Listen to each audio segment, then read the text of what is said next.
Something just doesn't seem right about being inducted into the DeMatha Athletic Hall of Fame 1 week after rupturing your Achilles tendon, playing a violent game like kickball. Scott Morrison told me I needed to come up with a better story, so before the selection committee changes their mind, I'll point out that we were playing the Gonzaga alumni team, and we won big. Seriously, I'd like to thank DeMatha for recognizing me for this outstanding honor and congratulating my fellow inductees. You all are very much deserving of this recognition, and I'm very flattered to be a part of this Hall of Fame class. I spent a lot of time reflecting on my DeMatha experience since receiving word of this unbelievable honor. I thought about all that I learned here, all the remarkable people whom I've met, and how it all impacted my life. As much as I would like to convey all of that to you this evening, I quickly realized how difficult that would be. Because if I did, I'd have to start at the very beginning, with Morgan Wooten, who approached me when I was just 4 years old, sitting in the gym at St. Mark's up the street, watching my cousin Craig play basketball, wearing a DeMatha sweatshirt.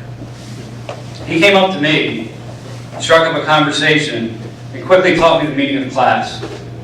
And staying humble, no matter what levels of success you achieve in life, by taking a genuine interest in people and treating everyone with dignity and respect. Coach Wooten asked me how I got the sweatshirt, which I then explained to him was given to me by my Uncle Billy. After a few questions later, he learned that my Uncle Billy was the legendary Billy Height.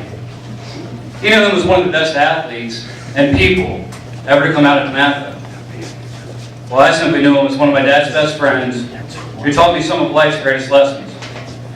For example, I vividly remember him telling me over peanuts and beer at the Green Turtle in Ocean City when I was 6 years old, mind you. If you want to run with the big dogs at night, you better learn to soar at the eagles at dawn.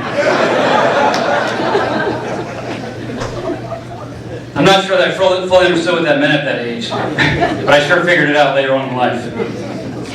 Of course, I would then have to tell you about my father, the youngest son of Italian immigrants who spoke broken English at best, but yet instilled in him the values of hard work, discipline, determination to succeed, and being thankful for all that you are blessed with.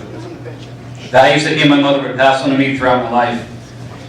My dad paid for DeMatha on his own and earned a football scholarship to East Carolina. I remember as a kid listening in amazement as he told me how he hitchhiked to school here. That daring feat lost a little of its luster, though, when I first visited DeMatha and realized just how close his house was to school.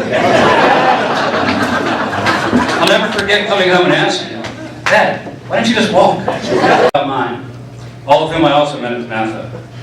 Doug Legan, Trevor McNamara, Kenny Gray, Chris Calloway, Todd Buckler. You're like brothers to me. And they're best friends anyone could ever ask for. Now, if I told you about those guys, I would have to tell you about the experiences we had playing playing sports here. Lacrosse probably would not have existed at DeMatha if it weren't for the tireless efforts of Jack Hagee and Tony Pastrandria. Men who taught me what it meant to give thanklessly more of yourself in order to help others. And the sport certainly wouldn't have exploded like it has without Dick Long and Scott Morrison.